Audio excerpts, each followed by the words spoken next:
Even the chicken says if you squint really hard, you can see rocker panel / steps for Van-Haulen.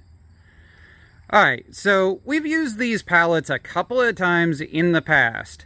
The wings on the front bumper of Van-Haulen are actually these pallet ends right here. See these? And they're starting to show up all over the place. Up here in Maine, what we see them for are small side-by-sides and snowmobiles. And they're made so that you can put the forks right in here for lifting.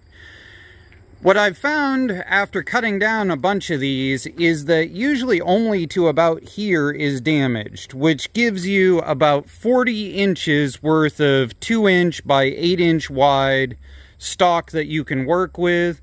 And when they make them, they fully cap that end as long as you cut it off nicely and take your time.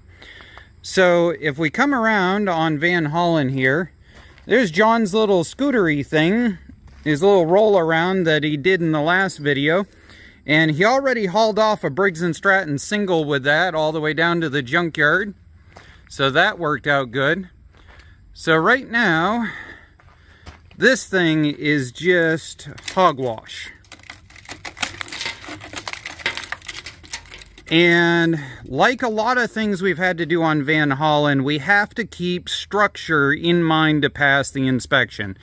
And the problem is this right here is structural, which means that originally the way this was built, this little beamy thing here going down through came down on, and this was part of the structure. So we've got to fix this giant gaping cancer hole here. Yeah, Maine. If you don't like rust, don't be a car guy in Maine. So what we're going to do is, I think we're going to take and cut a straight line right here. We're going to slice all of this out through. We're going to slice it all back through into underneath this channel on the back side in here.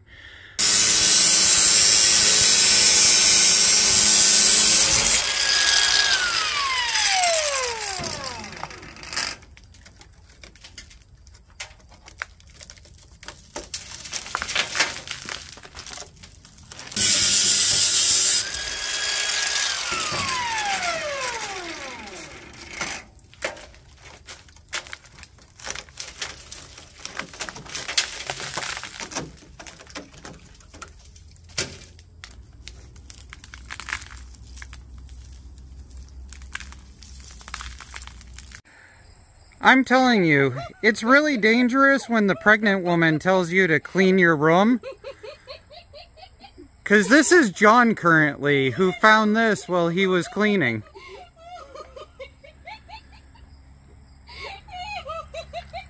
Are you okay?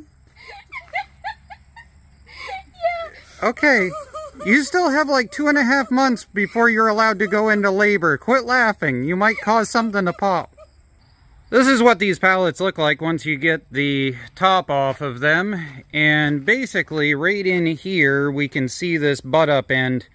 And if you take a reciprocating saw and you just slice right down through, then you get this inner wall here that you can't get to with a grinder. And then you just take your grinder and slice that off. And there's your 2-inch by 8-inch by about 40 inches long or so. If you don't mind the end being just a tad bit wallowed out from the forklift, it's a pretty solid chunk.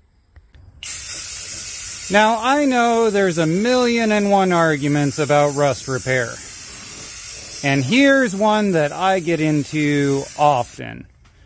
What I do is I cut out everything. I cut it out until I can finally sand it down with an 80 grit flap disc and not see rust dust.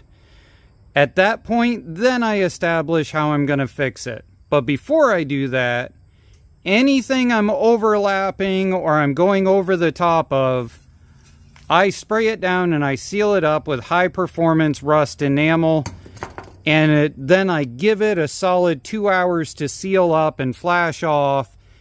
Then I go back through and I regrind anything that I believe I'm going to be welding to. That's my 2 cents. Put yours in the comments below. Now my long-term goal has been to match 45s. We've got a 45 there. I'm gonna have this come out and have a 45-degree cut there. And then when we put the bed on, we're gonna bring it past the cab and we're gonna put a 45 corner there. And that will hopefully take all of this rounded body and flow the lines together through the bottom into the square rear. So as it is right now, I've got this all taped out. This is the length that we need. This is the 45 that we've got going on. We've got a hodgepodge of not going to come together nicely here. So I think I'm going to work on finalizing this and then just plate this off all the way to the bottom on the inside of this wheel well. Now, I know on the rear of this that a lot of people are going to say they want me to 45 so that that matches this, but I'm not going to do that because that is going to create one extreme point that I know darn well I am going to hit every time I try to come around the corner of this thing. We've got a big giant storage box that's going to end up right here, which means I'm going to come around this edge on a regular basis, and I would rather take my ankle out on this than take my shin out on a point. I wanted to point this out because some people have pointed it out with the front bumper and stuff, that the bumper looks as if it's thinner in areas. It's because the moment you cut the side out of this stuff, it all of a sudden slams down on the side. It's not perfect. It's got some spring in it. You can even see the spring right there as it's warped out.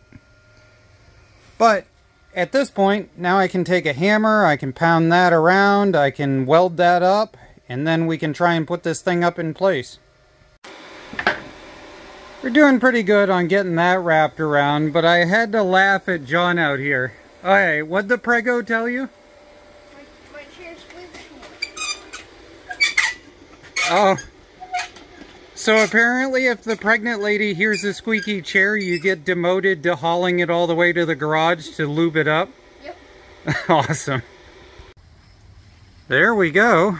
That's what it looks like in place. I've got it at about a 5% grade right now because we do live in Maine, we do get snow and torrential downpours. So I'd rather everything melts off instead of melting in, obviously. We grab the door up here, pop it open. As you can see, there's plenty of clearance over the top of it. I do need to square this off with a little welded in piece. I think when I do the body work on this, I think what I'm going to do is I think I'm going to blend this piece. But I think I'm just going to grind down and leave all the other transition spots because there's no way to de-Frankenstein it without making it look very lumpy. So I think I'd rather let the Frankensteinness show a little. I got to cut out one here. When I was cutting, the wheel just went straight through it. There was nothing whatsoever in this spot. So I got to put a little bit of effort into that. And then underneath, if I pan you guys around, right there, I'm gonna cut and weld some tabs into there, and that should get that nice and solid. Here we go. I'm done for now, but I think that looks pretty good. Sticks out just the right amount. Looks just the right amount of rugged without being too overly whatever. I've got it pretty consistent with the front there in order to tie it in. We did run into the small quibble that we had the hole that we cut out there, and then we had another one that I missed.